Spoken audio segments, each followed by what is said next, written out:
दोस्तों, कल्पना कीजिए एक देश जहां बिजली एक दिन में पूरे देश की बंद हो जाए, जहां रुपया इतना गिर जाए कि दूध का गिलास भी विदेशी कर्ज से महंगा लगे। क्या पाकिस्तान की अर्थव्यवस्था डिफॉल्ट के कगार पर है या ये सिर्फ अफवाहें हैं? आज के इस वीडियो में हम खोलेंगे सारी सच्चाई, आंकड़े, खतरे और रास्ते। अगर आप जानना चाहते हैं कि यह संकट भारत को कैसे प्रभावित कर सकता है तो अंत तक रुको, लाइक और सब्सक्राइब करना मत भूलना। चलिए शुरू करते हैं। 2022 में सब कुछ बदल गया। रूस यूक्रेन वॉर ने तेल के दाम आसमान छू लिए और पाकिस्तान पर 2022 की भयानक बाढ़ ने 33 मिलियन लोगों को गरीबी की जद में धकेल दिया। नतीजा, जीडीपी ग्रोथ -0.2% पर सिमट गई। इन्फ्लेशन 38% तक पहुंच गई। यह 30 साल का रिकॉर्ड हाई था। रुपया 15% गिरा। विदेशी रिजर्व सिर्फ 2 हफ्ते के इंपोर्ट कवर तक रह गए। सोचिए, यह वैसा ही है जैसे आपका बैंक बैलेंस 0 हो जाए और बिल्स दोगुने। पाकिस्तान का कर्ज $125 बिलियन से ज्यादा हो गया और debt to GDP ratio 75% cross कर गया, जो IMF के मुताबिक डिफॉल्ट का बड़ा खतरा है।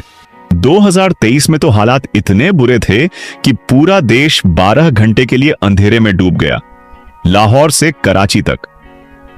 लेकिन सवाल यह है, क्या यह डिफॉल्ट का रास्ता था या पाकिस्तान ने कोई चमत्कार किया?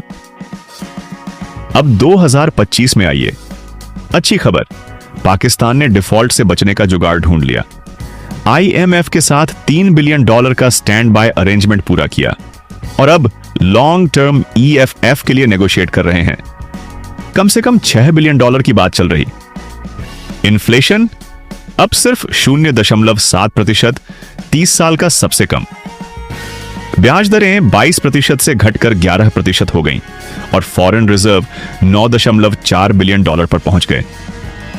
सबसे बड़ा सरप्राइज, ब्लूमबर्ग के मुताबिक पाकिस्तान इमर्जिंग मार्केट्स में डिफॉल्ट रिस्क सबसे ज्यादा गिरा है, 59% से घटकर 47%। दुनिया के टॉप पर स्टॉक मार्केट 73% उछला। एशिया का बेस्ट परफॉर्मर, जीडीपी ग्रोथ 2.5% पर है।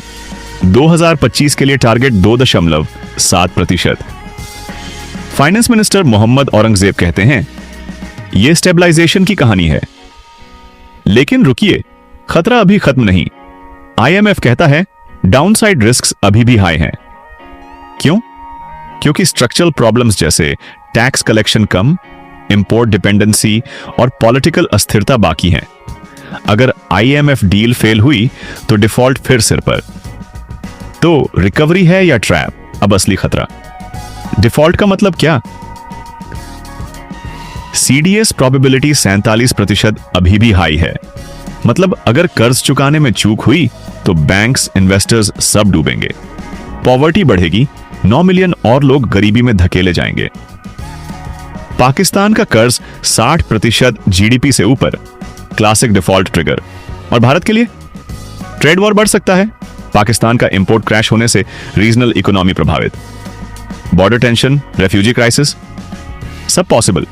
लेकिन अच्छी बात, अगर पाक रिकवर हुआ तो SRC ट्रेड बूस्ट हो सकता है।